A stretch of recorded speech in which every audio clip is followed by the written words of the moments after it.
Hey everyone, welcome back. If you have just 10 minutes before your exam, this video will give you everything you need to know about the Canterbury Tales, from storyline to themes, characters, and social background, all explained simply for students. Let's begin with a brief background and context. The Canterbury Tales was written by Geoffrey Chaucer in the late 14th century. It's considered one of the most important works in English literature. Not only does it tell entertaining stories, but it also paints a vivid picture of medieval English society. The book is written in Middle English and is structured as a frame narrative, meaning it's a story about people telling stories. Okay, now let's get into the storyline summary. The Canterbury Tales begins with a group of 29 pilgrims gathering at the Tabard Inn in Southwark, London, before setting off on a pilgrimage to the shrine of St. Thomas Becket at Canterbury Cathedral. The host of the inn, Harry Bailey, suggests a storytelling contest to keep everyone entertained on the journey. Each pilgrim will tell 2 stories on the way to Canterbury and 2 on the way back. Whoever tells the best tale will get a free dinner at the inn, paid for by the others. However, Chaucer never finished the full project. Instead of 120 stories, we only have 24 completed tales.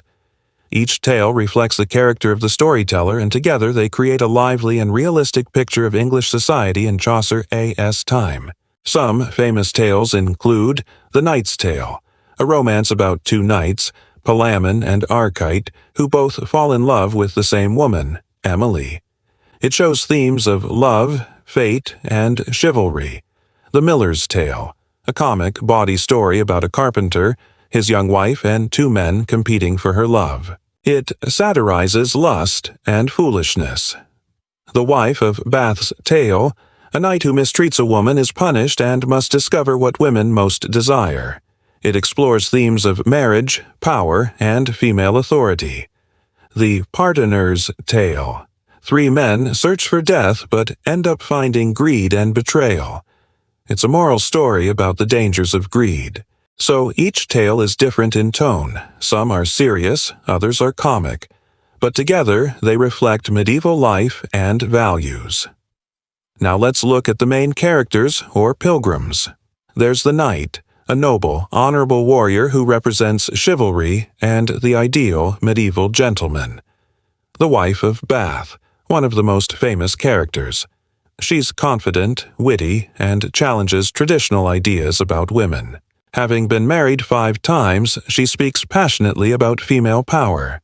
The Miller, a rough, drunken, vulgar man whose tale mocks the seriousness of the knight's tale. The Pardoner, a corrupt churchman who sells fake relics and indulgences. His hypocrisy is exposed in his tale about greed. The Summoner, another corrupt church official representing the abuses of the medieval church. The Parson, a poor but virtuous priest showing the true spiritual side of Christianity. And the host, Harry Bailey, a cheerful and practical man who guides the storytelling contest. Through these characters, Chaucer shows every class of society: nobles, clergy, peasants, merchants, women, and common people. Moving on to the themes and morals, here are some key ideas to consider. Social satire. Chaucer critiques corruption in the church, hypocrisy, and greed. Human nature. The characters are realistic, proud, lustful, wise, greedy, funny. Gender and marriage. Especially in The Wife of Bath's Tale, the question of power between men and women is explored. Morality. Stories like The Pardoner's Tale give clear lessons against greed and corruption. Diversity of voices. Every pilgrim has a different voice, style, and perspective, showing Chaucer's genius in representing society. Finally, when it comes to the social picture of medieval England, Chaucer's Canterbury Tales is often called a portrait gallery of medieval life. We see the feudal system, knight, squire, the corruption of the church, pardoner, summoner, friar, the rise of the middle class, merchant, clerk, and the daily life and humor of common people, miller, cook. So, the book is more than just stories. It's like a snapshot of 14th century England. I hope this helped. To sum up, The Canterbury Tales is not just a collection of fun and moral stories. It's a mirror of Chaucer's society, showing different characters, classes, and themes.